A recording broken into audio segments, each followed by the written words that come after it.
अस्सलाम वालेकुम, मैं हूं रज़ा मेकियान। आप देख रहे हैं IR की न्यूज़। आइए जानते हैं आज की कुछ अहम अपडेट सदीक जान साहब से।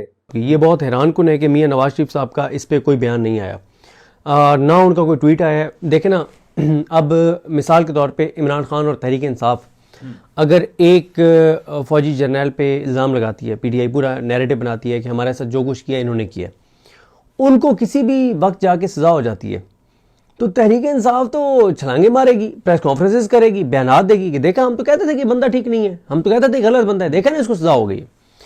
अब मियां नवाज शरीफ का इसके ऊपर कोई बयान ना देना, इसको सेलिब्रेट ना करना, इसके ऊपर बहुत सवाल उठ रहे हैं। अब मुमकिन क्या बात हो सकती है, अल्लाह की ज़ात बेहतर जानती है क्या है, क्योंकि एक तो फैक्ट है ना, फैक्ट ये है कि मियां नवाज शरीफ GB वाले अपने रहनुमाओं से मिले हैं, लेकिन उसमें उन्होंने जनरल फैज़ साहब की सज़ा का कोई जिक्र नहीं किया, ना उनका कोई ट्वीट आया। अब इसकी मुमकिन वजूहात में से एक वजह यह हो सकती है कि मियां नवाज शरीफ को पता हो कि उनको सज़ा दी क्यों गई है, किस वजह से दी गई है। उनको जो सज़ा दी गई है वो इसलिए नहीं दी गई कि मैं मुतालबा कर रहा था। एक तो मुमकिन तौर पर यह वजह हो सकती है कि मियां साहब को असल बात का पता हो। दूसरा ये हो सकता है कि मियां साहब कहते हो कि जी मैं तो अपनी बात पे कायम हूं कि सिर्फ जनरल फैज़ को नहीं, जनरल बाजवा को भी सज़ा दें। यह भी मुमकिन तौर पे हो सकता है। तीसरा यह भी हो सकता है कि मियां नवाज शरीफ कहते हो कि भाई आपने फैज़ को तो सज़ा दे दी है, मैं तो चाहता हूं कि फैज़ और इमरान खान का कनेक्शन बनाए और इन दोनों को मिला के कोई कैपिटल पनिशमेंट दे। मियां साहब ये चाहते हो। अब मियां साहब जो भी मामला है, लेकिन मियां साहब का इस पे खामोश रहना इस बात की दलील है कि वो नाराज हैं, इस पे खुश नहीं है। वरना मुझे कोई लॉजिक बता देना, कोई लॉजिक बता दे कि इस सजा को वो सेलिब्रेट उनका ना करना, कोई लॉजिक बता दें, कोई लॉजिक बता दें। मतलब इजाजुल हसन साहब जो है वो रिजाइन करते और नून लीग उसको सेलिब्रेट करती है उस दिन, हालांकि रिजाइन उन्होंने नून लीग की वजह से तो नहीं किया था। भाई सबको पता है कि उन्होंने कुछ फैसले ऐसे दिए जिसके बाद जो कुछ हो रहा था उनके साथ, उन्होंने बजाय इसके कि वो गलत फैसले करते, उन्होंने वो पोजीशन छोड़ दी। आज भी उनका इज्जत एहतराम उससे बढ़ के, जो ओहदों पे बैठे हुए हैं उनसे ज्यादा उनकी इज्जत और एहतराम है। मज़ार अकबर नकवी साहब ने रिजाइन किया, उस पर नून लीग ने उसको सेलिब्रेट किया, हालांकि सबको पता है कि मज़ार अकबर नकवी की असल लड़ाई कहां पे थी और क्यों उनको मुस्ताफी होने पर मजबूर किया गया। उन्हें वो उनका भी जुर्म एक तो वही था जो इजाजुल हसन साहब को, बल्कि 2 जराइम उनके इकट्ठे थे, 3 जराइम उनके इकट्ठे थे। एक जो मिलिट्री कोर्ट्स में सिविलियन के ट्रायल वाला फैसला उन्होंने दिया था, उसमें इजाजुल हसन साहब भी थे और वो भी थे, मज़ार अकबर नकवी साहब भी थे। दूसरा उनका जुर्म ये था कि ये दोनों अरशद शरीफ साहब वाले केस में बेंच का हिस्सा थे और उन्होंने बहुत सख्त सवालात उठाए थे। तीसरा इनका दोनों का जुर्म यह है कि इन्होंने सो मोटो लेने के लिए रिकमेंडेशन भेजी थी चीफ जस्टिस पाकिस्तान उमर रज़ा बंदयाल को कि इलेक्शन कमीशन 90 दिन में इंतखाबात नहीं करवा रहा। तो मज़ाहिर साहब की तो और भी खैर, मज़ाहिर साहब ने तो एक सो मोटो लिया था जिसमें उन्होंने कहा था कि PDM के आने के बाद जो ट्रांसफर पोस्टिंग हो रही थी नैब में और FIA में और ये सारी चीज़ें, और भी इसी तरह से इनके जराइम ज़ाहिर है काफ़ी तवील है इनकी जो एक फहरिस्त है, लेकिन सेलिब्रेट किया, यहाँ पे सेलिब्रेट नहीं किया। तो मियां नवाज शरीफ का इस पे खामोश रहना ये इस बात की दलील है कि इस मामले पे भी सब अच्छा नहीं है। वरना मैं ये सब सेलिब्रेट करते ना, मैं कहता हूं कि वो तो लंबी चौड़ी प्रेस कॉन्फ्रेंस करते। ये तो दिन था, मियां नवाज शरीफ का दिन था। इसका मतलब यह है कि मियां साहब नाराज है। अब क्या नाराज है, वो क्या चाहते हैं, ये अल्लाह की जात बेहतर जानती है। हम ऐसे कहें कि हमारे पास अंदर की कहानी है, ये है वो है, कोई हमारे पास कहानी नहीं है। हमारा सिर्फ यह है कि मियां नवाज, फिर इसके बाद है जी, अच्छा मियां नवाज शरीफ ने सिर्फ इतना कह दिया कि असल मुजरिम वो है जो इमरान खान को लाए हैं, उन सब का एहतसाब होना चाहिए। उसके बाद नून लीग के 11 बंदों ने आके वजाहत की कि मियां नवाज शरीफ का इशारा जनरल बाजवा की तरफ नहीं था। 11 लोगों ने आके वजाहत की।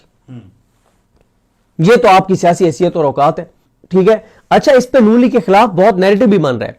आप देखें कि कल जियो पे कल या परसों शहजाद इकबाल साहब ने वो शॉर्ट्स चलाए मियां नवाज शरीफ के, जिसमें मियां नवाज शरीफ कह रहे हैं कि जनरल बाजवा साहब आपको जवाब देना होगा। अवामी इशू से डिस्कनेक्ट है PTI का और तहरीक तहफ़्फ़ुज़ पाकिस्तान का। अब बहरहाल एक बार फिर वो कह रहे हैं कि अब वो अवामी इशूज़ को, इन चीज़ों को हाईलाइट करेंगे। इस वक्त तो ज़्यादा फोकस उनका 2021 वाली कौमी कॉन्फ्रेंस के ऊपर है और उसके बाद फिर वो पंजाब का रुख करेंगे और पंजाब जाके बैठेंगे, जिसमें सुहेल आफरीदी भी उनके साथ होंगे।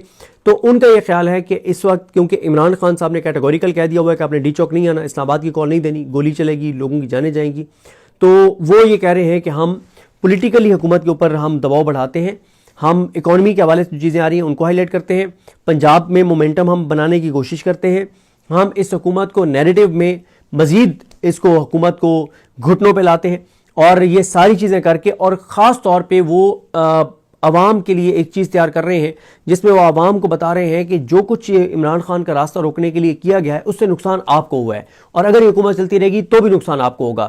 اور وہ نیریٹو ایک پورا تیار کر رہے ہیں جس میں ان کو وہ یہی بتائیں گے کہ ظاہر ہے چارج شیٹ بھی ہوگی اس حکومت کے خلاف، نیریٹو بھی ہوگا، اور ساتھ لوگوں کو یہ بتائیں گے کہ جناب اس سے جب تک یہ حکومت چلتی رہے گی آپ ذلیل ہوتے رہیں گے، تو اس حکومت کو اگر گھر بھیجنا ہے تو آپ سب کو اپنا کردار ادا کرنا پڑے گا. اس طرح کی وہ مومنٹم. اور میں آپ کو بتاؤں اگر اپوزیشن اس وقت نا اکانومی کی جو چیزیں آنا شروع ہو گئی ہیں نا، اگر پی ٹی آئی والے ٹکٹ کٹوا کے سارے بھی کہیں جا کے سو جائیں نا، گھومنے پھرنے چلے جائیں، ویسے تو ساروں کے نام ECL پہ، کہنے کا مقصد ہے کہ سارے شمالی علاقہ جات چلے جائیں، سارے گھومنے پھرنے چلے جائیں اور چھوڑ دیں میدان اس حکومت کے لیے، تب بھی اس حکومت کے گلے سارا کچھ پڑنے والا ہے ان کی اپنی کارکردگی کی وجہ سے، ان کی اپنی چیزوں کی وجہ سے. دیکھیں 6 ماہ مالی سال کے جب اس دسمبر کے اینڈ میں ختم ہوں گے، اگلے 6 ماہ شروع ہوں گے تو جون کی ٹینشن 1 جنوری سے شروع ہو جائے گی.